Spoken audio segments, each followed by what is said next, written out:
Assalamualaikum. Grade 4 Subject Math First Lecture Unit Number 1 Numbers and Arithmetic Operations. Numbers के बारे में थोड़ा सा हम रिव्यू करते हैं.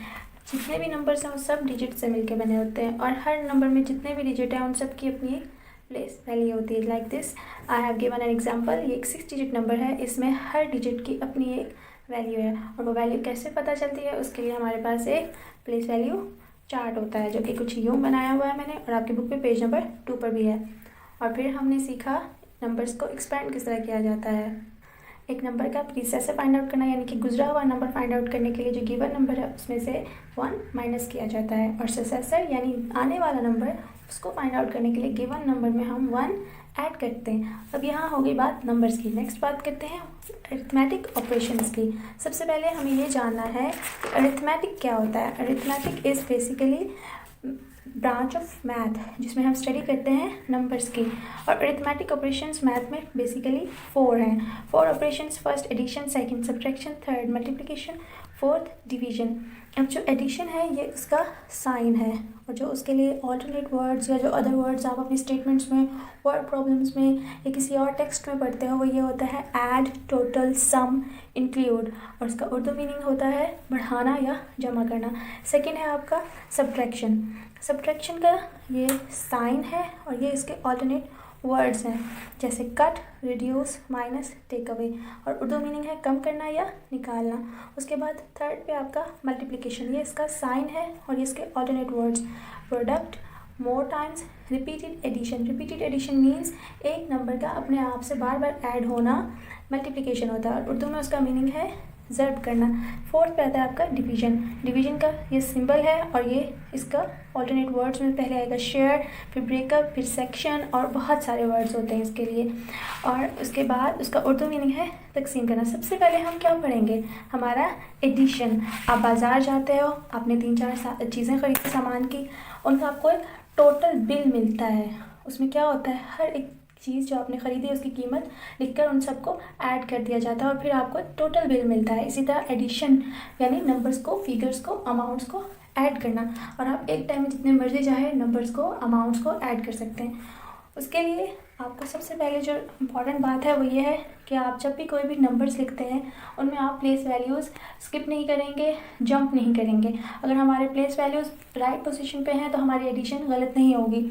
यानी कि कहने का मतलब ये है कि अगर जो मेरा जो ये एक नंबर है फॉर एग्जांपल ये 394,391 और ये जो दूसरा नंबर है हमारा 394,300, मैंने इन दो नंबर्स को ऐड करना है. मैंने फर्स्ट ये टर्म लिखनी है, उसके बाद ये लिखनी है.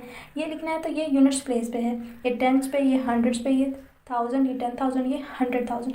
तो मैंने इसको 1 को यूनिट्स कॉलम में, 9 को टेंस कॉलम में, इसी तरह रिस्पेक्टेड कॉलम्स में हर डिजिट को लिखा है. अब ये जो सेकेंड टर्म है इसमें ये 0 यूनिट्स प्लेस पे, सेकंड 0 टेंस प्लेस पे, 3 हंड्रेड्स प्लेस पे. इसी तरह मैंने नंबर्स को उनकी रिस्पेक्टिव प्लेस वैल्यूज़ पे लिखा है. और जब भी आप एडिशन करें, सब्ट्रैक्शन करें या मल्टीप्लिकेशन करें आपने हमेशा यूनिट साइड से आपने एडिशन, सब्ट्रैक्शन, मल्टीप्लिकेशन स्टार्ट करनी. This one is the right side से आपने स्टार्ट करना होता है और यानी कि यूनिट साइड से आपने हमेशा एडिशन, सब्ट्रैक्शन और मल्टीप्लिकेशन स्टार्ट करनी थी. 1 + 0 1, 9 + 0 9, 3 + 3 6, 4 + 4 8, 9 + 9 18. अभी जो 18 है आपका इसमें ये यूनिट्स प्लेस पे है, इसको आपने यहाँ लिख दिया और जो ये 1 है ये आपने नेक्स्ट कॉलम को कैरी दे दिया. 3 + 3 = 6, 6 + 1 7. आपने राइट साइड से स्टार्ट किया और आप ऐड करते करते कहाँ जा रहे हैं लेफ़्ट साइड पर. इसी तरह आपने जब 2 नंबर्स को ऐड कर लिया तो ये इसका क्या है आंसर, टोटल, सम. अब हम आते हैं अपनी एक्सरसाइज पर. एक्सरसाइज 1B उसका क्वेश्चन नंबर 4. यहाँ है ऐड द फॉलोइंग्स. अब यहाँ पे part 1, part B, part C, part D. I have done the part A for you. ये है मैंने 2 टर्म्स थी उनको लिखा और कॉलम्स का ख्याल रखते हुए लिखा. यहाँ यूनिट्स वाली साइड से हम स्टार्ट करेंगे ऐड करना. 6 + 7 = 13. जब हमने 13 का 3 यहाँ लिखना है तो 1 हमने नेक्स्ट कॉलम को कैरी देना है. 4 + 1 = 5, 5 + 1 = 6, 8 + 0 = 8, 3 + 5 = 8, 4 + 3 = 7. ये हमारा 2 नंबर्स को ऐड करने के बाद आंसर है.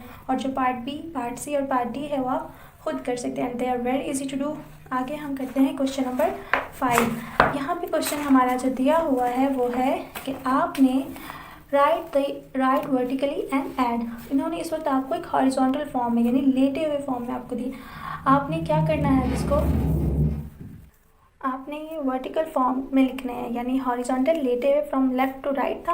अब आपने इसको क्या करना है, अप टू डाउन करना है। पहले ये फर्स्ट टर्म लिखेंगे आप, उसके बाद सेकंड टर्म लिखनी है आपने। फर्स्ट टर्म लिखने के बाद सेकंड टर्म उसी तरीके से लिखनी है जिस तरह हमने पीछे सीखा है, कॉलम्स को मर्ज किए बगैर। तो इसका ये सोल्यूशन में देखते हैं। 9 + 1 = 10। 10 का 0 यहाँ पे 1, नेक्स्ट कॉलम को कैरी। 3 + 5 = 8। 8 + 1 = 9। आगे है 6 + 2 = 8। 4 + 0 = 4। 2 + 1 = 3। आगे पार्ट बी इसी क्वेश्चन का, ये मैंने इसका फर्स्ट टर्म है, ये सेकंड टर्म है। फर्स्ट टर्म को मैंने लिखा, उसके बाद सेकंड टर्म को लिखा। और अब हम इसका देखते हैं आंसर। 6 + 4 = 10। 0 यहाँ पर 1 कैरी। 6 + 7 = 13। 13 + 1 = 14। 14 का 4 यहाँ पर और 1 नेक्स्ट कॉलम को कैरी। 4 + 9 = 13। 13 + 1 14। 14 का 4 यहाँ पर 1 नेक्स्ट कॉलम को कैरी। 0 + 8 = 8। 8 + 1 = 9।